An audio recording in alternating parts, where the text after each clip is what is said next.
Le message du jour vous est présenté par notre frère Marc.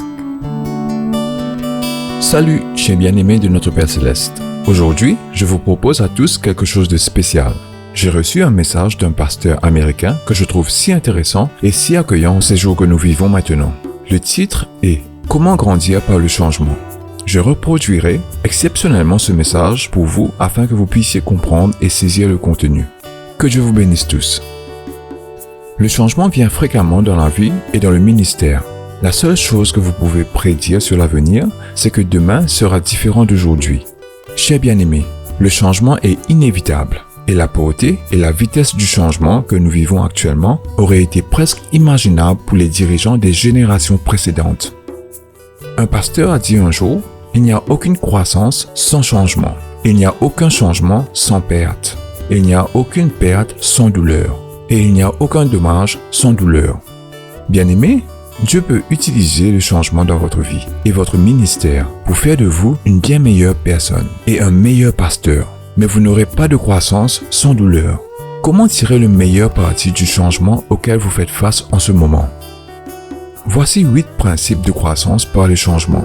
Aujourd'hui, nous examinerons les 3 premiers principes et demain, nous examinerons les 5 autres. Premièrement, cherchez Dieu dans le changement. Si vous me cherchez de tout cœur, vous me trouverez. Jérémie 29, 13. Même dans les pires situations, vous pouvez voir le visage de Jésus. Malheureusement, nous recherchons tout le reste, mais pas Dieu lorsque nous sommes au milieu du changement. Nous recherchons le confort, le soulagement. Mais quand nous recherchons Dieu, nous trouverons ce que nous cherchons vraiment. Deuxièmement, demandez la sagesse à Dieu. Si vous avez besoin de sagesse, demandez à notre Dieu qui est généreux, et il vous la donnera.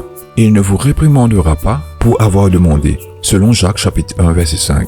Pour gérer le changement efficacement, votre ancienne façon de penser ne fonctionnera pas, tout simplement parce que vous êtes dans une nouvelle situation. C'est pourquoi vous devez demander à Dieu, à quoi veux-tu que je pense? Jésus nous dit que nous n'avons pas parce que nous ne demandons pas, ou mal. Troisièmement, écoutez le chuchotement de Dieu. Après le feu, il y a eu le son d'un doux murmure. Quand Élie l'entendit, il enveloppa son visage dans son manteau et sortit et se tint à l'entrée de la grotte. Et une voix lui dit, « Que fais-tu ici, Élie » 1 Roi chapitre 19, versets 12 à 13. Comme Élie, j'ai découvert que les idées les plus brillantes viennent souvent dans mes jours les plus sombres. Mais Dieu ne crie pas souvent dans ces situations. Il chuchote. Mais vous devrez ralentir votre rythme, vous taire et lire la parole de Dieu afin de pouvoir l'entendre. Bien-aimés, nous continuerons demain.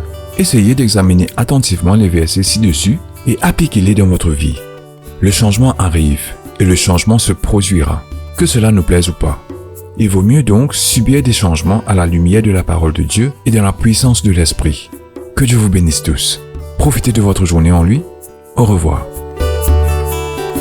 Si toi aussi tu crois que la parole de Dieu est une bénédiction, partage-la et sois une source de bénédiction pour les autres, toi aussi.